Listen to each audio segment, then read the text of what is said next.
অর্ণবের চালাকি ধরে ফেলে ঘরের ভিতরে ঢুকে বসার অবস্থা দেখে অর্ণবকে উচিত শিক্ষা দিল পর্ণা। হ্যাঁ বন্ধুরা, এমনটাই দেখা যাবে, তাই সম্পূর্ণ জানতে ভিডিওটিতে লাইক দিয়ে চ্যানেলটি সাবস্ক্রাইব করে দেখতে থাকো। গল্পের শুরুতেই দেখা যাবে পর্ণার বস পর্ণাকে পটাতে চায়। তারপরেই পর্ণার বস অভিমন্যু কায়দা করে পর্ণাকে বলতে থাকে, আচ্ছা আলোকপর্ণা, এবার আপনার কাজ তো শেষ হয়ে গেছে, তাহলে চলুন একসাথে আমরা লাঞ্চটা করে নেই। চলুন, আমার পক্ষ থেকে আজকে আপনার জন্য লাঞ্চ থাকবে। তখনই পর্ণা মনে মনে বলতে থাকে, এই রে, এখন আমি এই লোকটার থেকে বাঁচবো কি করে? দূর, কিছু একটা করো যোগ্যদাতা। ঠিক তখনই সেখানে সৃজন এসে হাজির হয়। আর সৃজন এসেই ভিতরে ঢুকলেই তখন পর্ণা খুশি হয়ে যায় সৃজনকে দেখে। তখন অভিমন্যু বলতে থাকে, আপনি কে? তখন সৃজন বলে, আমি পর্ণার বাড়ির লোক, এই যে বাড়ি থেকে পর্ণার জন্য খাবার চলে এসেছে। তখন তো পর্ণা খুশি হয়ে যায় আর বলতে থাকে, যাক অভিমন্যু স্যার, আপনি আমাকে লাঞ্চের অফার করেছিলেন, সেজন্য আপনাকে অনেক অনেক ধন্যবাদ। কিন্তু বাহিরের খাবার তো আমি খুব বেশি পছন্দ করি না, আমি বাড়ির খাবারটা খেতেই পছন্দ করি। আর আমার বাড়ি থেকে যেহেতু খাবার চলে এসেছে, আপনাকে থ্যাঙ্কস। এই বলেই সৃজনের সাথে বেরিয়ে চলে যায় পর্ণা। তখনই অভিমন্যু মনে মনে রাগ করতে থাকে আর বলতে থাকে, এই ছেলেটা কে? পর্ণার বর নাকি ফিয়ন্সে নাকি বয়ফ্রেন্ড না বাড়ির লোক? যেই হোক না কেন, পর্ণার দিকে যেহেতু আমার চোখ পড়েছে, আমার হাত থেকে পর্ণাকে কেউ বাঁচাতে পারবে না। পর্ণাকে আমি আমার করে নেবই। আজকে টোপটাও তুমি নিলে না তো পর্ণা, আমার ফাঁদে তোমাকে পা দিতেই হবে। এই ভেবে অভিমন্যু নিজের উপর নিজে রাগ করতে থাকে। অন্যদিকে দেখা যাবে সৃজনের সাথে পর্ণা সেই খাবার জায়গায় রেস্টুরেন্টে গিয়েই বলতে থাকে, সৃজন বাবু, আজকে আপনি আমাকে বড় বাঁচিয়ে দিয়েছেন। ইস, কি যে বলবো না, আপনি একদম সময় মতো এসেছেন। তখনই সৃজন বলে ওঠে, হ্যাঁ, আপনি যখন কালকে এই লোকটার সম্পর্কে আমাকে সবকিছু বলেছিলেন না, তখনই আমি বুঝে ফেলেছিলাম যে ওনার নেক্সট স্টেপ কি হতে পারে। আমি জানতাম যে আজকে আপনাকে লাঞ্চের অফার করবে, তাই আমি ঠিক সময় চলে এসেছি লাঞ্চ নিয়ে। তখন পর্ণা বলে, তাহলে তো আমি ঠিক মানুষকে বলেছি, তাই নাকি? আর আপনি একদম ঠিক টাইমে এসেছেন, টাইমিংটা এভাবে মিলালেন কি করে? তখন সৃজন বলে, আপনি বললেন না যে আমি নাকি মানুষ চিনতে পারি, তাই একদম ঠিকভাবে মানুষটা চিনিছি আর টাইমিংটাও মিলিয়ে নিয়েছি, বুঝেছেন? তখন পর্ণা বলে, একদম ঠিক কাজ করেছেন, ভালো হয়েছে সৃজন। তারপরে সৃজন বলতে থাকে, কথায় কথায় খাবারটা যে এনেছি ঠান্ডা হয়ে যাবে তো, খেয়ে নিন।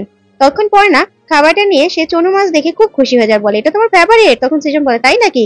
তা খেয়ে নিন, তাড়াতাড়ি খেয়ে নিন। তারপরে পর্ণা খেতে লাগলে হঠাৎ করে সৃজনের দিকে তাকিয়ে বলতে থাকে, এই রে, আপনিও তো খাবেন, আপনাকে না দিয়ে আমি একাকে খেয়ে নিচ্ছি। তখন সৃজন বলে, আমি খেয়ে এসেছি, আপনি খান। তখন পর্ণা বলতে থাকে, না না, আমি খাইয়ে দিচ্ছি আপনাকে। তারপরে সৃজনকে খাইয়ে দিতে থাকে পর্ণা। তখন সৃজন খুব খুশি হয়ে যায় আর মনে মনে বলতে থাকে, আই লাভ ইউ পর্ণা। অন্যদিকে দেখা যাবে সোহিনী শুয়ে শুয়ে বই পড়ছিল। ঠিক তখনই অর্ণব সেখানে আসে। এসেই সোহিনীর পাশে শুয়ে পড়লে সোহিনী সরে যায়। তারপরে সোহিনীকে অর্ণব বলতে থাকে, আয়, তোর কাছে আসলাম আমি আর তুই কিনা সরে গেলি। তখন সোহিনী বলতে থাকে, তাই নাকি? তোর বউ কোথায়?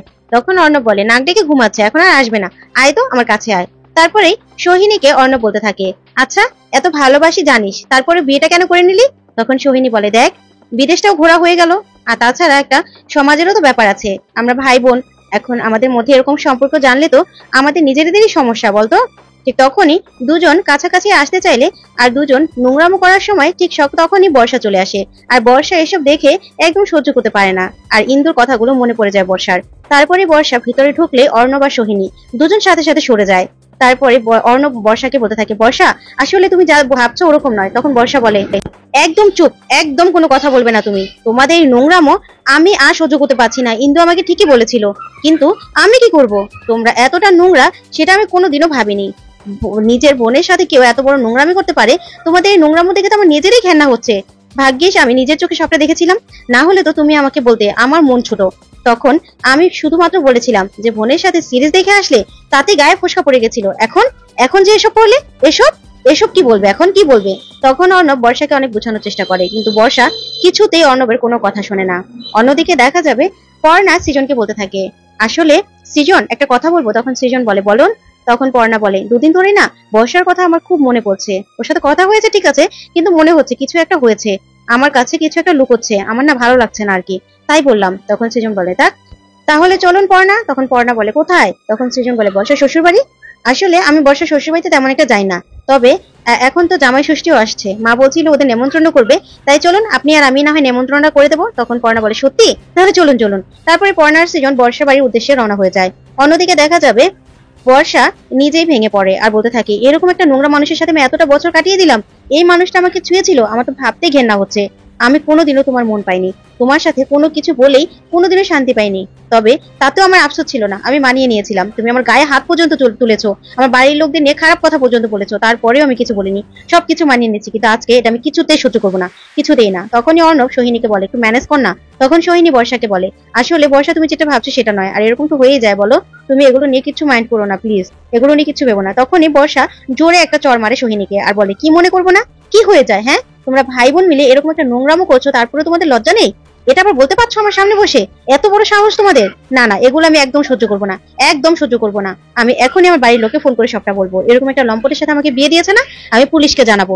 এই বলে বর্ষা ওখান থেকে বের হয়ে যায়। নিজের রুমে গিয়ে ফোন করতে চাইলে বলতে থাকে, আমি কাকে ফোন করবো আগে, পুলিশকে ফোন করবো না দাদাকে ফোন করবো? না না, দাদাকে ফোন করবো। এই বলে বর্ষা ফোন করতে থাকলেই তখনই অর্ণব আর সোহিনী যায়, আর অর্ণব গিয়ে বলতে থাকে, বর্ষা প্লিজ আমার কথাটা শোনো, ফোন করো না, ফোন করো না। তখনই বর্ষা একটা চড় মারে অর্ণবকে আর বলে, আমার গায়ে একদম হাত দেবে না, তুমি আমার গায়ে একদম হাত দেবে না, বুঝেছো? তুমি আমাকে ছুবে না, তোমার মতো নোংরা মানুষের সাথে আমার কথা বলতেও ঘেন্না করছে, ঘেন্না করছে আমার। এখনই আমি বাড়ির লোককে সব জানাবো। ঠিক তখনই অর্ণবের মা আসে আর এসে বলতে থাকে, কি হয়েছে বর্ষা, দুপুরবেলা তো চিৎকার চেঁচামেচি শুরু করেছো কেন? তখন বর্ষা বলতে থাকে, আপনাদের ভদ্রলোকের বাড়ি না, এই ভদ্রলোকের নমুনা, ছি ছি ছি ছি ছি, এইগুলো চলে? আর তাদের নাকি এত বড় বড় কথা, আমি কিছুতেই কিছু সহ্য করবো না, এখনই আমার বাড়ির লোককে বলবো, তারপরে পুলিশকে খবর দেবো। এই বলি বর্ষা ফোন করতে লাগলে তখনই অর্ণব একটা ফুলেটপ নিয়ে বর্ষাকে বলতে থাকে, বর্ষা ফোনটা করো না, ফোনটা করো না। কিন্তু বর্ষা ফোনটা করে দিলে তখনই অর্ণব বর্ষার মাথায় বাড়ি দিয়ে বর্ষাকে সাথে সাথে অজ্ঞান করে ফেলে। তখনই বর্ষা মাটিতে লুটিয়ে পড়ে। তখন অর্ণবের মা বলতে থাকে, অর্ণব এটা কি করলি? তখন এসে বৌমা বলে বর্ষাকে ডাকতে থাকে, কিন্তু বর্ষা কিছুতে ওঠে না। তখন অর্ণবের মা বলতে থাকে, বাবা মারা গেল না তো, এখন কি হবে, কি করবো আমরা?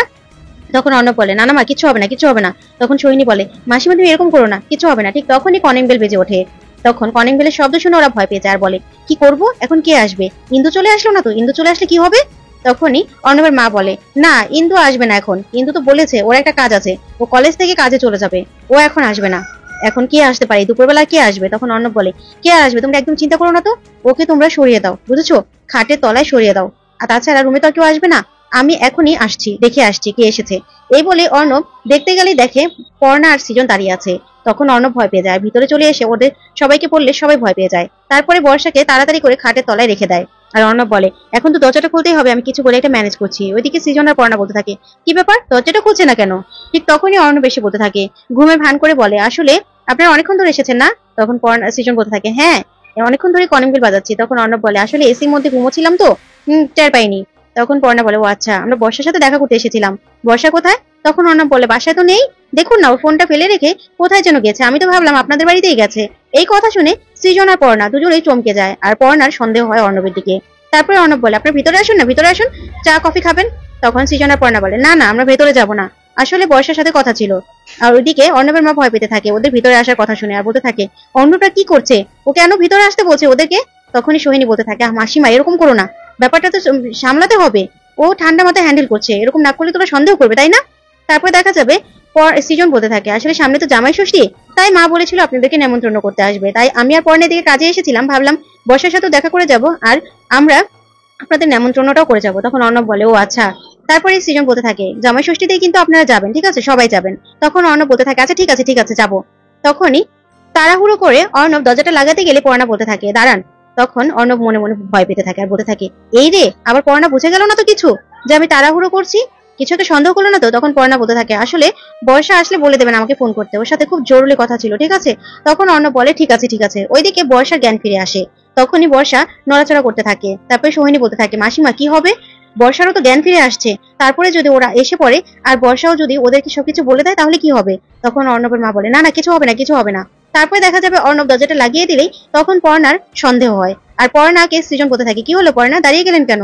তখনই পর্ণা বলে, সৃজন সৃজন আপনার কাছে অদ্ভুত লাগলো না, কেমন যেন মনে হলো তাড়াহুড়ো করে অর্ণব দরজাটা লাগিয়ে দিল, আসলে বর্ষার কোনো বিপদ হয়নি তো? যা শুনি সৃজন অবাক হয়ে পর্ণার দিকে তাকিয়ে থাকে।